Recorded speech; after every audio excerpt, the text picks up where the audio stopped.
What is good? You already know what time it is, man. It's time for that hour plus or hour under. This probably about to be an hour under. This is about to be under an hour tonight of power for damn show. This is TKC Sicko Mode. I'm your host, Evan L.G. Francis, a.k.a. Mr. Go to Work, a.k.a. King Francis, your Richmond, California pro wrestling champion. I ain't even bring the belt tonight, whatever. I'm never by myself, never alone. I'm with my brother right here, the executive advisor of the Kingpin Collective, educator, producer, director, wrestling savant, the whole nine, a brother with a thesaurus and an encyclopedia in his mind. Xavier Lascano, what's good? Hey man, I'm it's really good. Yeah, a good fourth? Yeah, well, actually. Well, we know that. I'm not even gonna have you answer that. Yeah. But if you want to share for people who have grieved, and you know what I mean, then you are free to do so. Otherwise, we can just move past. Yeah, I a part of the show, I let people in on my world a bit, and for people who have grieved indeed. On the 4th, my grandmother was called home, as they say, transcended, passed away, whatever you want to call it. My condolences again. I gave that to you beforehand, but obviously, and I know his grandmother's great soul. She lived a beautiful life, and she, people say things like this all the time when their loved ones die. They were too sweet for this world, and they, and honestly, Grandma was one of the kindest, gentlest people that you ever could meet, and very polite, very, very careful with her words, and just a good soul, and. She is preceded in death by her daughter, my mother, and her husband, my grandpa, and also her mother back in 2015. My great grandmother. So she's kind of the last of the close nuclear family that I had left. Yeah. And she will be greatly missed. And for all of those of you who have also lost somebody over a holiday, you're not alone. I completely understand and empathize. Absolutely. And I just want to say, even though she's gone on now, I'd like to think that that there is an afterlife and that she can hear me say this. It's absolutely. Thank you for teaching me my ABCs, for teaching me my colors, for singing songs to me as a baby on days when my mom would have rather just had a bit of fun. You know what I mean? Like, because she was a young mother and etc. Yeah. And well, I'm getting emotional over here. I'm puffing up. God damn it. I remember years back when I was living in Arkansas with my other grandparents, and I said to my mom, who had come to visit once, I was 10 years old, and it wasn't just my mom. It was my mom and her parents and my great-grandmother came to visit, and I said, look, I love my grandma do and my grandpa do. They give me everything I can want, everything I can need. But I want the opportunity to stay with you, or at least visit and see what it would be like to live with you and my other grandparents. And my mother said, I think your grandma's doing such a good job with you. I think you're fine. And it was crushing at the time. And eventually my grandmother on that side would pass away, sadly. And I moved out here in 8th grade. And I had the opportunity to get to know my grandparents on my mother's side. And I'm really glad that I had the opportunity to get to know them from while I was still young. And I'm also blessed with having been the person that took care of them in their older age. Yeah. And as hard as some days were, there were still moments of joy. There were still moments where we leaned on each other. And the moments that I will cherish the most, I will carry with me for the rest of my days. And there are foundations that she helped lay that pretty much I walk with them every day. You know, she was a preschool teacher. I work with kindergarten. I work with high school. I'm an educator. I attribute that to, it runs in the family, right? I can't say enough about this lady and how much she means to me, and how much she meant to my family. Yeah. So for those of you out there who also have lost someone special, bless you, and just know that your grief is it won't fully go away, but the healing does come. And if you focus on the good memories and you focus on the warmth, you'll never really be alone. That's the realest shit, Brody. I'm glad that you was able to talk on that shit. You know what I mean? Like I said, I got to, meet your grandmother. Didn't know her the best or anything like that, but I could already tell, that she was a great soul.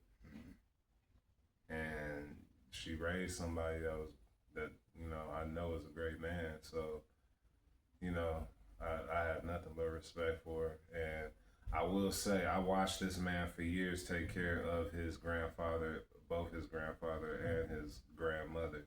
And the way you did it, with the integrity that you did it and all of that, me and my mom ain't had the best relationship, you know that. But it inspires me to do better now, because she's not in the best of health, right? Like all the time, right? Like she be up and down with it.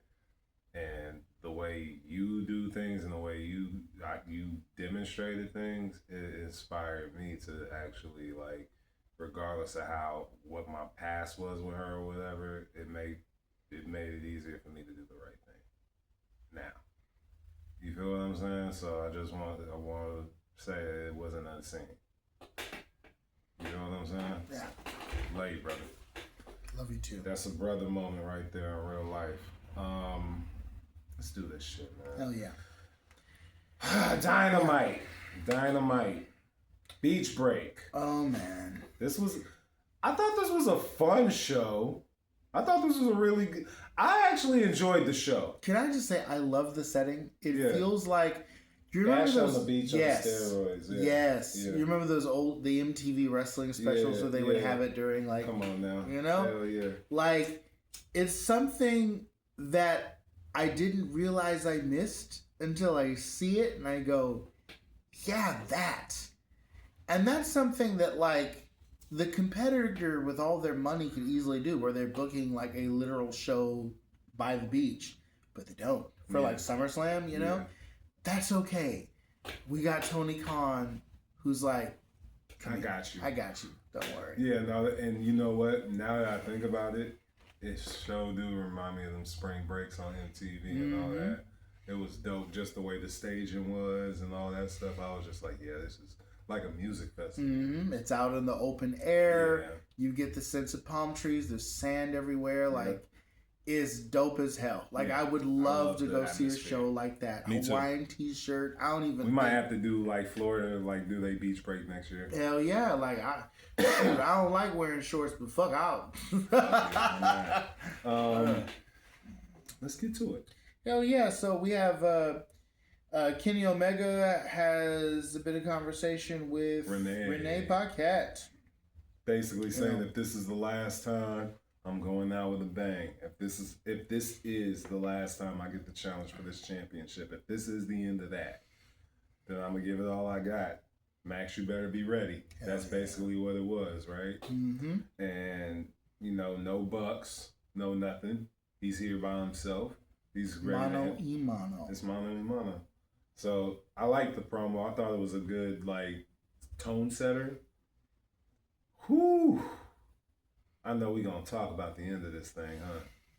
Absolutely. Let's get to this, man. Okay. Good opening promo.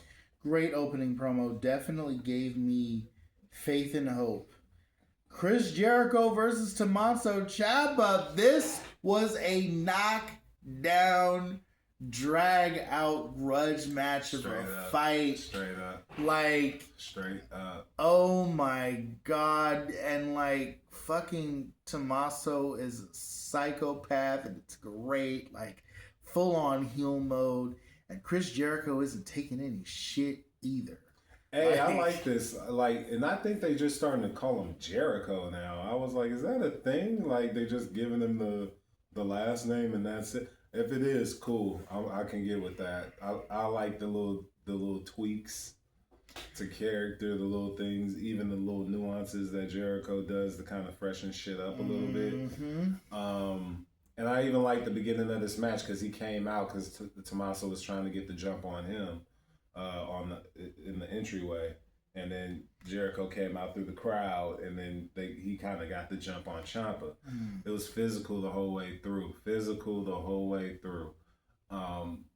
Bro, I gotta give it to Jericho, man. Like, even for how long he's been in the game, for what he's done in the game, the dude can still go in the fucking ring, you know? Like the best of them. Yeah. Just same with Ciampa. You know, Ciampa, like both of them. I feel like both of these guys are at a place in their careers where they could shit the bed and it would be like excusable because they're a little older, but they don't because they keep themselves in the tip-top condition. They keep themselves knowledgeable on what's going on, and they formulate their matches to their strengths. And I really like this match. I thought this was fun. I think, and honestly, I thought the right guy won right this second. yes. You know, like, I think Ciampa winning. And the way he won, I think it was like sand and eyes. I love that they were using the environment and the uniqueness of the beach break for that. And I was like, yes, use the sand. Yeah, I wasn't mad at it. Like, that's why I was kind of like, yeah, this was a good opener. You know, ever since Jericho came back, you know, people was like, what is he gonna do? Bro, he's been putting on a steady stream of just fire matches and shit.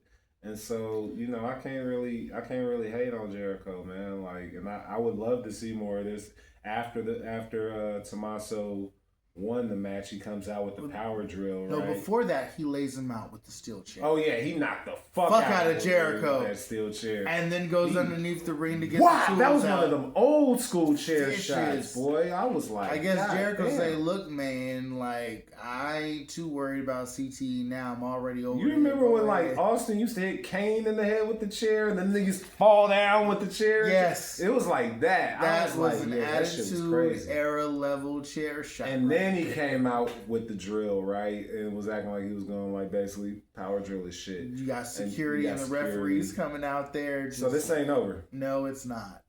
It is not. What would you rate the match? Oh man, I'm giving this a 4.4 out of the gate. Ooh, that's high. For me, like the ferocity, the back and forth, the fact that these guys are operating at peak level despite their age, and the fucking using the environment, the unique environment, the cleverness of that. That to me, I give you that, is memorable as fuck. I'm never gonna forget this match. Okay, fair. I'll give it a 4.3. I'm a damn near match energy, but just a little lower, just because a couple of these matches that came after this was hidden. Yes. So it's kind of like, okay, God, you know what I'm saying? So yeah, just on my scale, 4.3, very good opener. And I'm looking to see what they do next. So, and I'm assuming it's gonna be some kind of stipulation, because where can you go after this, right? Probably First Blood. Yeah, some shit. It's gonna be crazy. Street fight. It's gonna be wild. You know, it's gonna be wild as fuck. Yeah. All right. So next up we have. All right, the Brawling Birds have a fun segment, which I thought was cool. They're in a bar, pub. Yeah, in the pub. And, like, it's British as fuck. You have just British flags all over. You have the Union Jack everywhere. But, you know, it kind of makes sense. It made me think of, like, the FIFA World Cup. Okay, that's fair. You know what I mean? That's fair. In cultural exchange and all of that. Yeah. And they're having fun in their cultural element, and they're throwing like fucking food around at folks and just beating each other up. Yes. Yeah. Like, we needed this. Yeah. I mean, it's Okay, so for me, I like the Brawling Birds. I think that they do have potential to be like the tag team champions and shit. We just need to pull the trigger on them sometime. Keeping them interesting is a good thing, but at some point we need some delivery on that. You dig what I'm saying? Agreed. But I do think that I like them. I want to see more of them. I want to see more of what they do. But I just always think like y'all gotta deliver on that shit at some point. You know what I'm saying? Divine Dominion ain't letting go of them titles. Like, No. but the thing is like maybe the Brawling Birds will unseat them at some point. But it's like keep them interesting until then. Like I need good matches. You got it, and the crazy thing is, y'all damn near got a solid tag division. Use the shit, make them interesting. Agreed. You know, so that's all. And the vignette is to me is like a definitely a step in the right direction for the tag division. Just follow through. Yeah, that's all. Absolutely. That's all. That was good. Then after that, we have the AEW International Championship. Oh, this was fire. This is why I kind of graded the last match. This is why I graded the last match like I did. This shit was fire. This shit was fire. This shit was fire. But the thing is, we shouldn't expected nothing less from them. This shit was fire. Like, yo, just strikes, plexes, fucking. Like that brain buster on the turnbuckle, that shit was sick as fuck. Ended the whole. I'm not gonna lie. I when I saw that, I knew the match was over. Bruh, I didn't expect Kyle to win this shit. To tell you the truth, I didn't either. I thought Takeshita had this in the bag. But the moment he did the brain buster off, you knew that. Yeah, I was like, But I was just like, I didn't see Takeshita kick out of everything, nigga. So I'm kind of like. I wouldn't be surprised if he kicked out. For sure. But I was just like, damn. But I'm not mad that Kyle won, though. That's the thing. And that's why I like AEW. It's like, I didn't expect Kyle to win, but I'm not mad that he won because I know he's going to have a fire reign. You know what I mean? Heck yeah. That's the thing. It's like, I know the reign's going to be fire. So, like, if the reign's fire, what can I really say? But this match had everything in it, bro. Like, physicality, like you said, the plexes, the motherfucking strikes, the classic elbows. The kickouts, the near falls, the false finishes, all that shit, man. It was wild. It was a wild match. I thought that Takeshita was going to win when he hit him with the raining fire. I thought that was it. And I thought that was it. Kick out, what the... Oh, God. But that's when I was like, okay, this could go either way. But I didn't necessarily think they was gonna pull the trigger on Kyle, but they did. I'm not mad at it because I know he's gonna be a great champion. So, and that's one thing we talked about is Kyle's eventual ascension into the world championship arena. I think this is another step to that. Mm-hmm. I think after this, goals you collect, right? Yeah. After this, what do you do, right? You go for the world title. So I think I like the fact that they're putting him on a steady ascension. They're not like. Strapping the rocket to him and shit. You don't need to. The dude is already made. Like he's gonna be one of the guys. So this was a tremendous match. 4.7.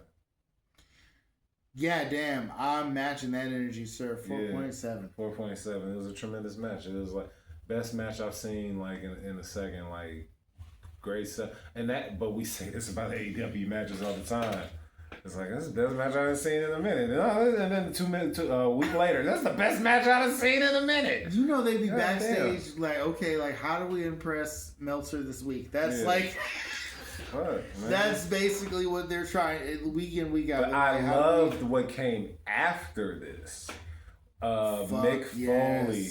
Mick Foley coming out. And this facet of them using Mick Foley, I really like it. Oh yeah, I really like it because my thing is,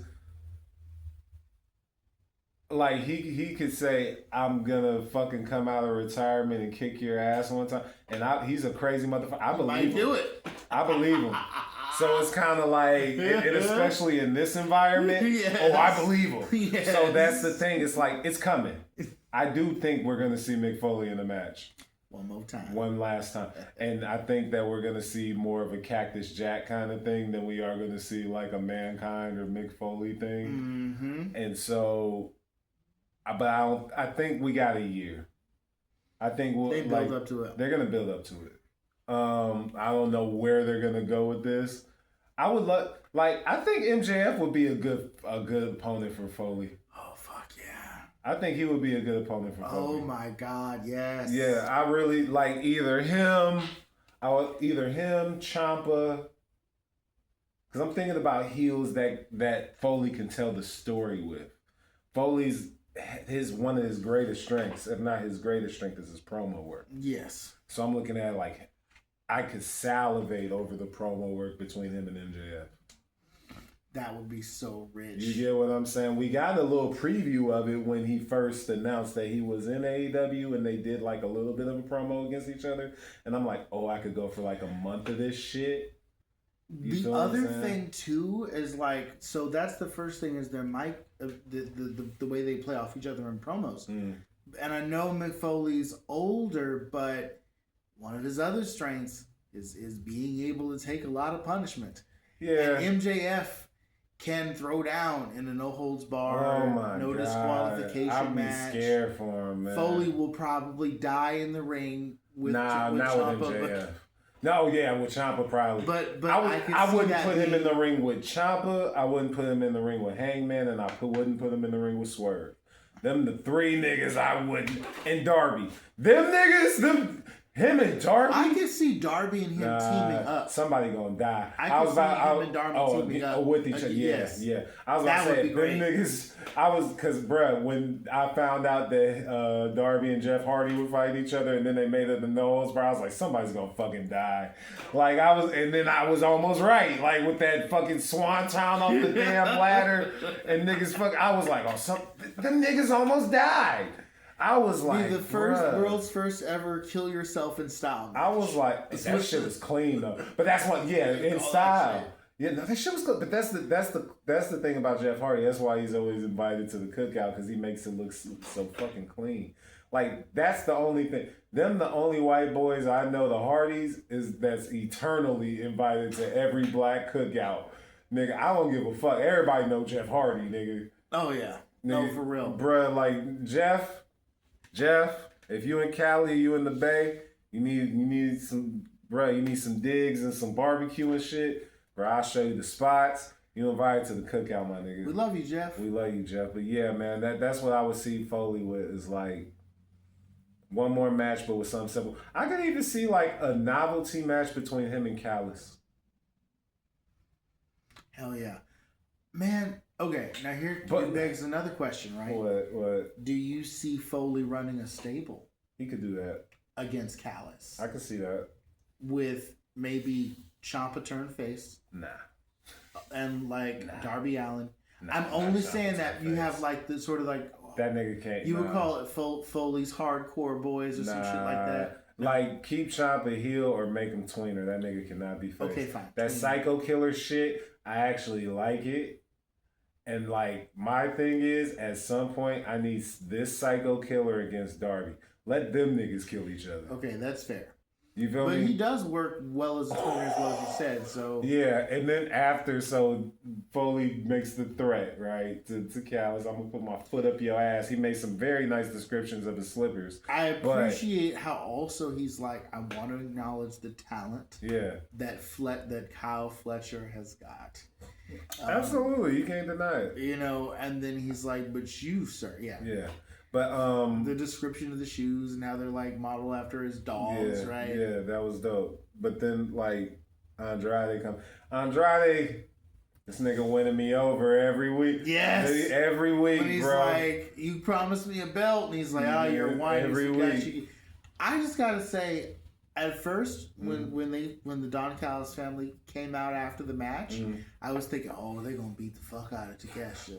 They're gonna stomp the shit out of him. No. And then when they didn't, I was I wonder why they didn't. It was because they didn't need to. They didn't need to. Yeah. They got this going on, right? But this shit was clean. I was bro, that nigga's catchphrase is starting to win me over too. I'm just like, he's like, I just got one question. You guys want to tag me up? Yeah, I got one question.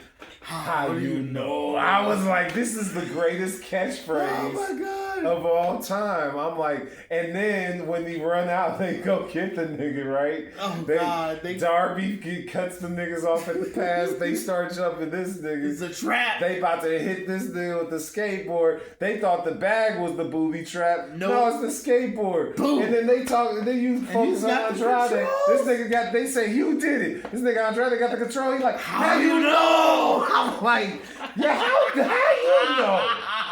How do you know? Just because you don't know what that word control was to.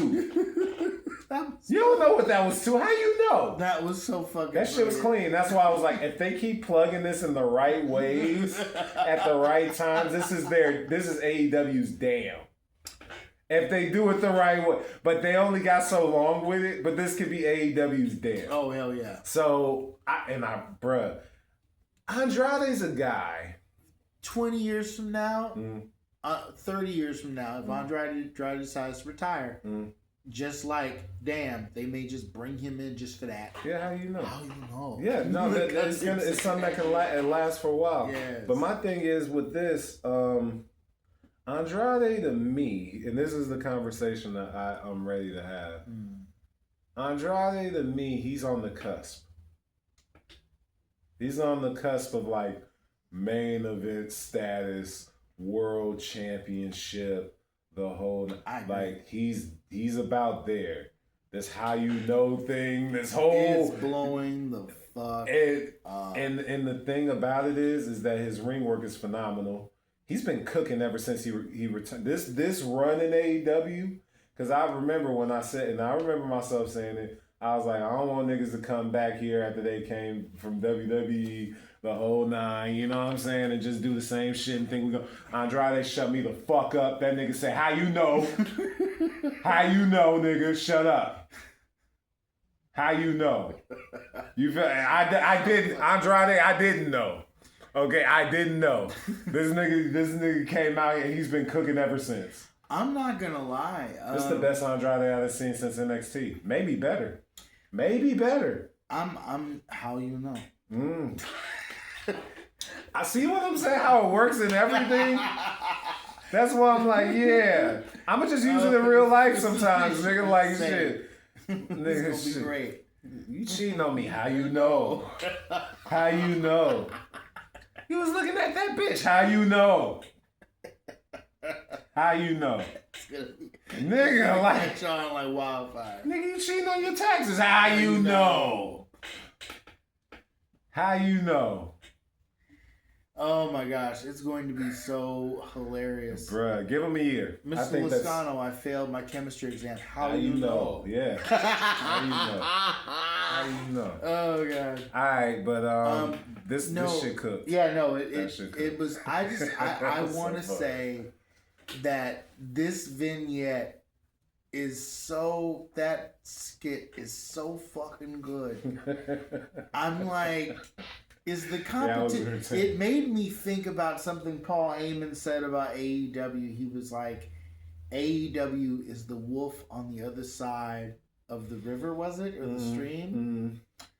And that's real as fuck. You know, every week that statement gets realer and realer because they're fresh, they're entertaining, and even if they've got former WWE guys stacked, they're doing really... The difference I see between like WCW or like TNA when they started bringing in like WWE talent, right, is that a lot of times, like, with the exception of say the NWO, their mission was to sort of like really lean into what they built up on the other show. Yeah. TNA, when they got Hogan or the Dudleys, they really leaned to, no, this is the Dudley, this is what they do. We legally cannot call them the Dudley Boys, but you know they're the Dudley Boys, which is nothing wrong with that. But AEW takes these folks and they go, let's freshen this up as much as we can and really show a unique angle with this talent that the other side didn't think to do. and it's good. Yeah. And it's not disappointing at all. It fucking hits. Yeah, no, and it's just like what, and it's all about perception and shit too, and time frames and everything. And wrestling is interesting because to me, it's like it's a business where any promoter on a whim can either like make the things that's supposed to happen, or think that you ain't shit when everybody else thinks you the shit, and just book on that whim. And so, like, I look at how WWE presented Sting and how fucking AEW presented Sting. It was two different worlds, you know, and it was two different perceptions though too. You know, like that's the thing, and that's why I look at like I'm glad AEW's around, and I'm glad that a lot of these guys are getting their flowers in the way that they wanted to go out. You know what I'm saying? So, and in the way that they want to, you know, hone their craft and stuff. So, you know, this is like I feel like AEW's finally, after this CM Punk nonsense, they finally hit their stride, right? And you know, it is what it is. But I'm just glad that they are hitting their stride. So let's move. And for the record, even though I really believe that Nas won the beef, I think the Jay-Z quote here is appropriate for AEW's use of other talents, which is, yeah, I sampled your voice. You was using it wrong. You made it a hot line. I made it a hot song. Yeah. No, real talk. I like that. All right, let's move forward, man. All right. So, next up, after that barn burner with TKC and Fletcher. Wild. And I like how they played up their friendship, their former friendship, how they came up together in the early days. And like Don Callis is like, you know, Fletcher was the next guy I brought in because I could tell even then he was a piece of shit. Like, so interplay in there was really, really, it was dope. John Moxley and Will Ospreay versus the Workhorsemen. We can skip over this. It's almost as if they booked this match to balance out the spectacularness that came before. Yeah, we don't gotta cover this. It was a squash. I like the Workhorsemen. They actually had a little bit of offense here, but it's not enough for me to cover it. Yeah. So we'll just move past that. For sure. Are they ROH regulars or something? Yes. Okay, cool. AEW Women's World Title #1 contenders Casino Gauntlet. This was fun. Oh my fucking god. This was fun. I like this a lot. Here's the thing. The only thing that I'll say about the match that I could critique in a way that is less than favorable, and it's not a big deal. It's just something I noted. For someone to have, and I have a theory on this, you can correct me if I'm wrong. For someone to have as much charisma as our beautifully toxic champion, she cuts amazing promos. She is amazing on the mic. I wasn't really feeling her performance on commentary, but I get that that's like a different skill, right? Like call by call, how do you banter back and forth? Right. She seemed, and I wasn't sure if it was like a heelish disinterest or if she herself just wasn't really feeling being at the booth. It could have been both. I couldn't tell, you know. I took it as like she's just not into this. I took it as more of a heelish thing because I just feel like, okay, I beat her. She's in my group. I done beat her. Okay, fair enough. You know what I'm saying? So I took it as that. Also, I think that Tekla, I don't know if it's true or not, but there's a rumor that she be inebriated a lot when she don't have to. That! So then I was like, I was trying to be polite. You know, but I don't know that for sure. But no, so she did sound like she had a few. You feel what I'm saying? So it's like she wasn't wrestling. So. Yeah. Which is fine. But, but she's like, yeah, look at her go. I was laughing my ass off. I was like, is she drunk? We used to be, back in Stardom, I liked her. We were in the same stable. Yeah, look at her. Yeah, look at her. There's some smart bitches in the ring finally. These dumb bitches. I think we're cool. I think we're still cool. I was like, she might have had a couple. I was like, she might have. Yeah, a couple Mai Tais. She even said, she was like, I was in the last time I was at casino, I had a stripper in my lap. I won a couple, like 10,000. I was like, oh, she might be drunk. But you know what I'm saying? But I like Tekla, man. But I like this match as well. I do too. And we had a surprise toward the end because we had a lot of familiars, right? We had Athena who started this thing off. We had chicks like Maya World, Mina Shirakawa. We had a new one in Rena who I think is like through the Stardom relationship. Who, like we were talking about, was around Tekla for a second. Former stablemates. Yeah. Which I think is an interesting seed to plant for potential later. It could be something either way, right? And then you have both of the other members of the Triangle of Madness. You had a lot of good picks here. I appreciate the fact that like was it Blue Sky came in with the fucking kendo stick and just was laying waste to security. Sky Blue. Came in and laid waste to security, just whacks, beat the shit. It's such great heel work there, such great moment, you know. That's her thing though. She liked to be like the extreme chick, so it makes sense for her. And yeah, I liked it a lot. Then the surprise of the night, right? Oh my gosh! After you think you've seen everything, right? It's been a spectacular match so far. You hear that.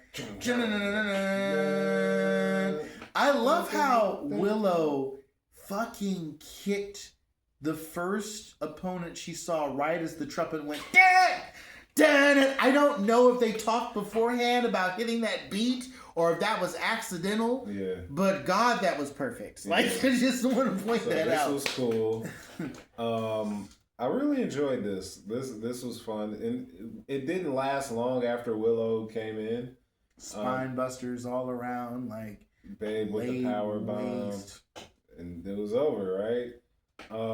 But the aftermath of this was what was interesting as well, because you know the goddess and her partner came out and laid waste to members of the Triangle Madness, and then Mercedes Moné shows up and lays out fucking Megan Tekla, and Lena Cross, and then Tekla lays out Willow. Our wonderful Willow, and you're like, oh fuck, because Mercedes had been sitting on top of the lifeguards tower, viewing the match the entire time. They'd cut back to her on occasion with her holding the belt from the Owen, you know, looming over it like a goddess in Judgment, and then finally Judgment was essentially like. So this is interesting. So it looks like Mercedes has developed a friendship with the Divine Dominion, which is interesting because then that puts the Triangle of Madness in I think contention for those tag team titles. Now, where do we go here? Because they have Redemption coming up, and Willow, by virtue of winning this, gets Tekla at Redemption.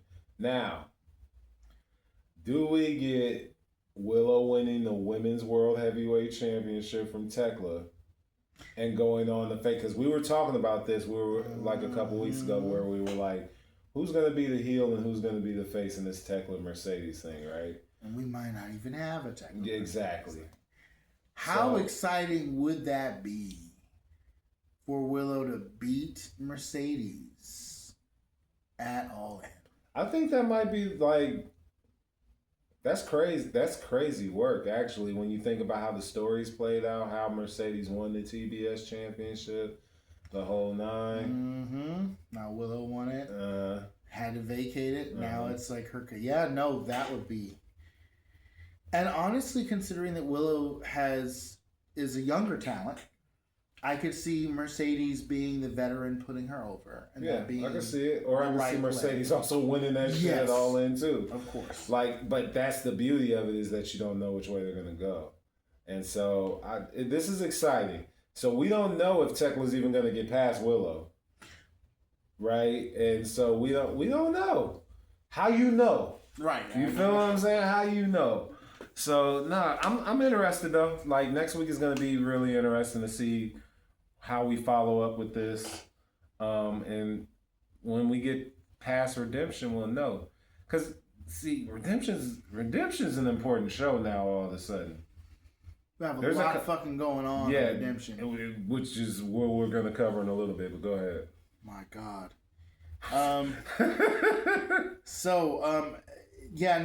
After everyone being laid to waste by like fucking the Dominion and man, that was so crazy. We have a promo. Okay.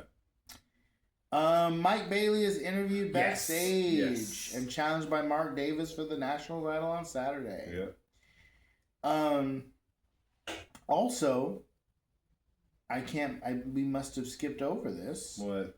But there's a promo between Kenny Omega and fucking MJF. No, it was Ospreay and MJF. Oh, Ospreay and MJF. Yeah, that's right. Yeah, that shit was Ospreay and disrespectful as fuck. Yes. Oh God. They had a nice little face-to-face backstage. Ospreay was basically kind of just like telling him why he doesn't even really deserve to be champion like that. Why he's pulling for Kenny the whole nine. MJF.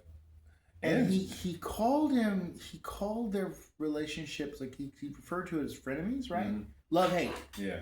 And I thought that was an interesting seed planted, especially looking for, later things. But yeah, no, great bit. Sorry to cut you off there. No, you're good. But then, for me, when MJF spit on him after all that was, and Renee fucking booked it. She said, "Oh no, I'm out of here. Y'all ain't about to be laying extra hands on me and shit." That shit was crazy. It was a great little backstage promo. It has and that's why I was saying, I was like, oh, there's so much heat for this match. I can't wait till All In. And then, go ahead. Oh my God. And then we get the main event. All right, here we go. First and foremost. God. First and foremost. Great match. Yes. Very good. Very, very good match.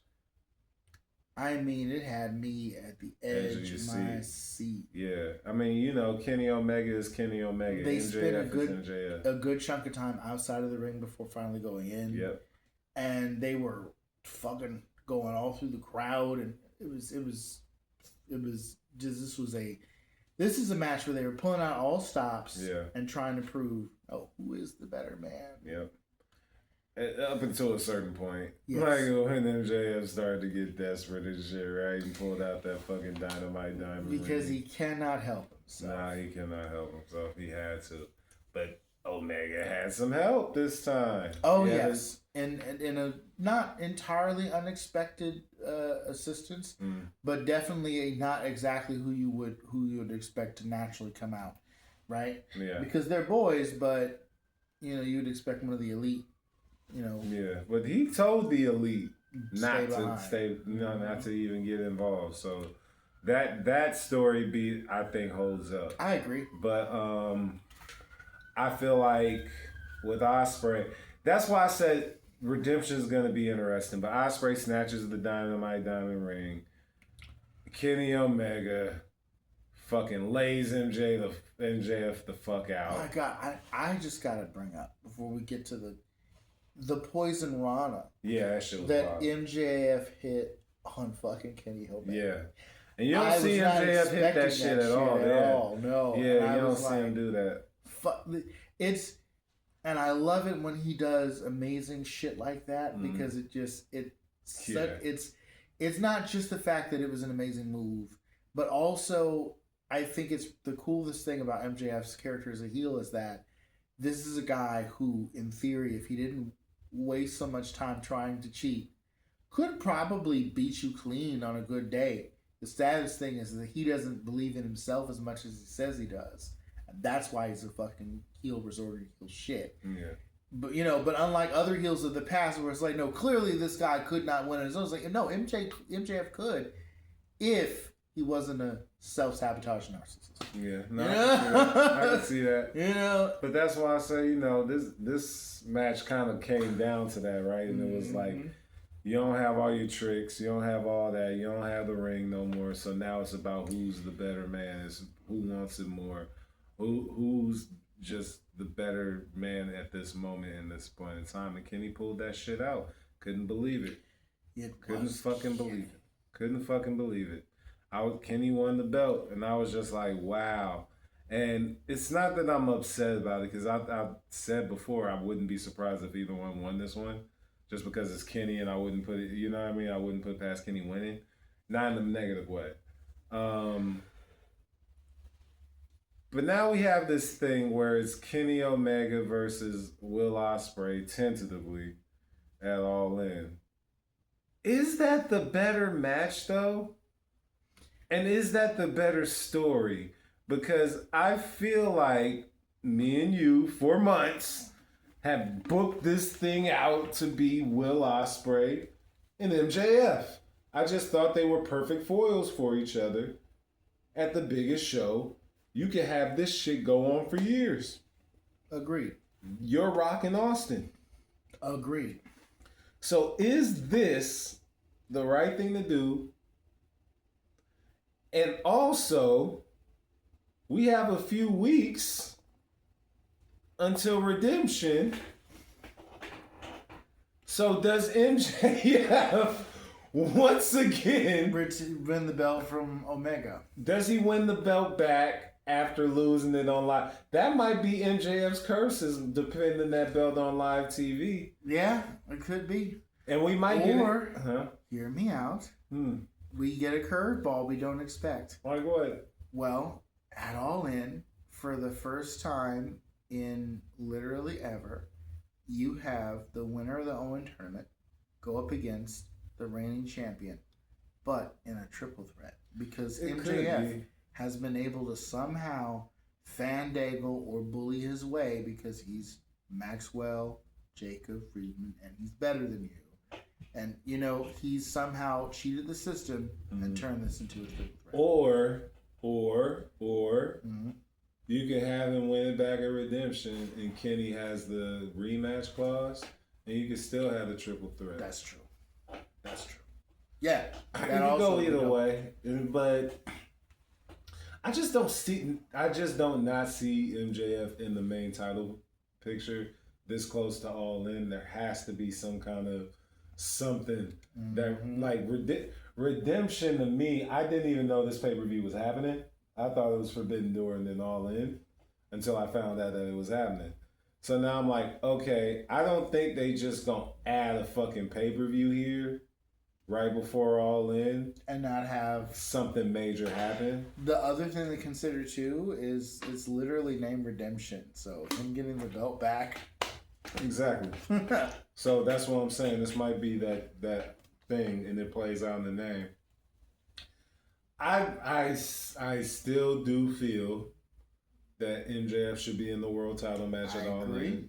I think it should be Ospreay, MJF. If they add Kenny Omega in there, that would make it even better. I'm not complaining about that. But I just feel like Ospreay winning the world title at All In is just like... I know, it should happen. You know, it so should it's happen. Just like... And Ospreay going up against Kenny doesn't feel right, although I get that they could easily just turn their friendship into a straight up feud with everything. But I feel like you would need a little bit longer for that. Yeah, and I don't want to. I feel like even with MJF spitting on Ospreay, there's so much animosity between those two. Why would you not finish this shit at the biggest show of the year? I agree. So I do feel like Redemption. I'm not gonna write this off as like a mistake or nothing. I do feel like Redemption is going to literally be the redemption for MJF. I think that he has a chance. I think if he does beat Kenny Omega, he has the chance to tie Jon Moxley as a 4-time AEW champion. And he's going to lose it to Ospreay either way, but I just feel like that's the better match. I feel like MJF has to be involved in the title match. He just has to. It's been built for so long for this to happen. Like, I just think, I don't know if it's going to be the better match. I really, I kind of know that, if in the right setting and how it is, Ospreay and Kenny are going to fucking kill it. So that's not in the ring. In the ring, they're going to kill it. But I don't need these two, I don't need to see these niggas on promos for the next 4, 5, 6 weeks. Bring in MJF. You know? So, I have a thought. What? So I'm thinking, although I would prefer to see MJF win the belt back from Kenny Omega at Redemption in a match.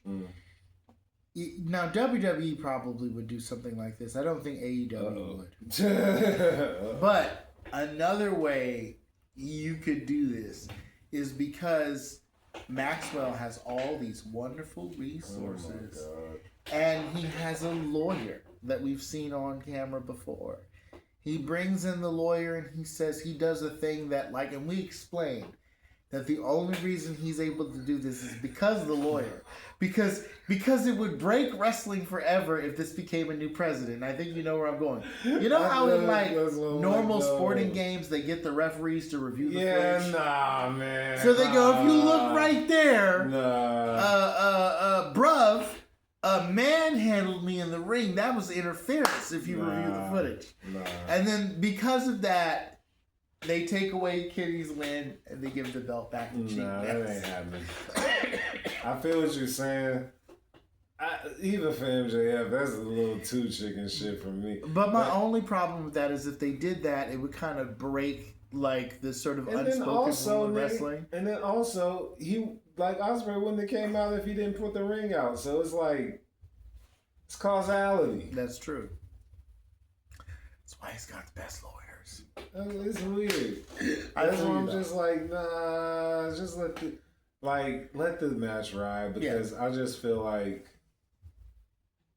because there has to be a world title match at Redemption.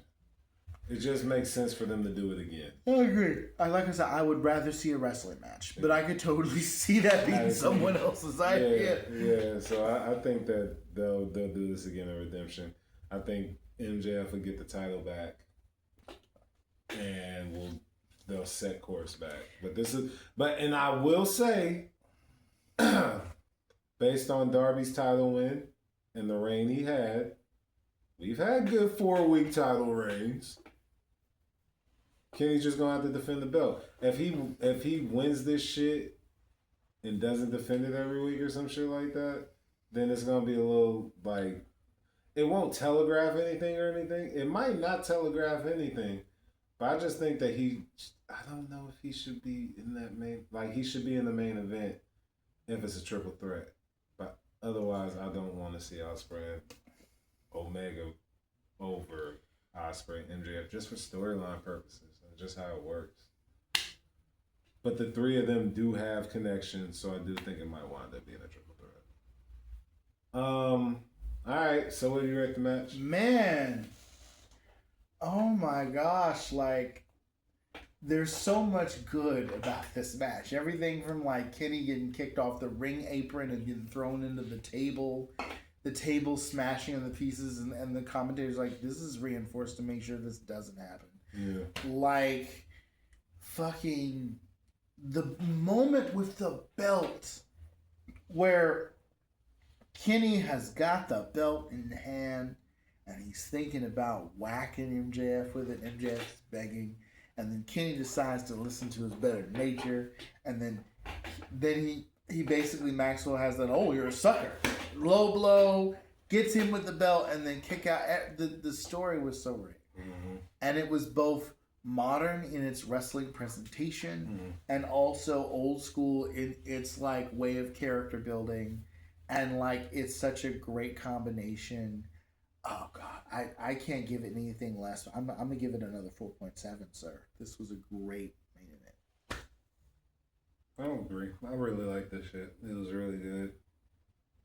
I don't necessarily, like I said, I don't know what the implications were huge on this one. So, like I said, with the Redemption coming up, a few other things happening, we don't know what All In's really looking like right now. There's a lot that could happen. So yeah, I'll go. But in ring, for what it was, 4.7. Yeah. So what are we rating the show overall? Oh man, I'm gonna give it. God damn. 4.5. I'll give it a 4.4. I really like the show. This was good stuff. The only reason it's not higher is because they had a squash match in there. Yeah, that's what I was about to say. I had squash match a little bit out there, but I'll give it a 4.4. This was really good. We had some really good matches, some segments that tie things together. It was quick, easy. 2 hours. Yeah. Quick, easy 2 hours. That's why I like it. Didn't feel like you were just like forced to watch some shit. Nope. And you're not, but sometimes when I watch WWE shit, I'm like, damn, am I forcing myself to watch this shit? But this was dope. I really liked it. More beach breaks. I'd love to see one in person, like you said. And yeah. All right, man. So then go ahead, plug yourself, plug what you want, and then we'll go and get about it, homie. You can find me at Xavier Lascano on Instagram. You can check out documentary footage, An Unhealthy Comedian, on Amazon. The movie is called that. And it's on Amazon, it's on Tubi, it's on Plex, it's everywhere. But please go to Amazon and rent that, buy that. That's how we get the money. Get the money. There's a ton of TKC upcoming shows this weekend, even though I will not be in person in any of those because I have some matters to take care of. That doesn't mean that Xavier Lascano, the advice that Xavier Lascano has to dispel and the strategy isn't at work. Be aware and be wary for those of you who are not in the faction. Facts. For no mercy shall be shown to you. None at all, Right, bring man. it on you, bro. You already know, man. It's Go to Work Fitness on YouTube, Go to Work Fitness on Instagram, TKC Wrestling on Instagram, the Kingpin Collective on YouTube, where you can see this show. Like my brother said, a lot of great things going on this weekend. Monday, new mini documentary dropping for All Hail the Three Queens, which is TKC's first show. You're going to get to follow Vanity, Casey Lennox, Sahara 7, SOS, Cassandra Golden, multiple other people as they prepare for the first all Black and Latino women's wrestling show in El Cerrito's history, man. I'm looking forward to this. This is about to be crazy. So we got a big week coming up. Bigger Muff, Cash Cartier, SOS, few folks from the Arizona chapter. They'll be in California for Oasis. Some big things coming, man. I'm looking forward to it. Next week, let's see what they got for us. We're a couple weeks away from Redemption. I'm looking for some big developments. We'll know what the main events are. We'll know all that good shit. So, looking forward to it. But until then, you already know what the facts is. You already know what it do and what the hell we about. But until the next week, until the next time, just know one fact of the matter. These kings wear crowns over here. You already know. See y'all next week, man.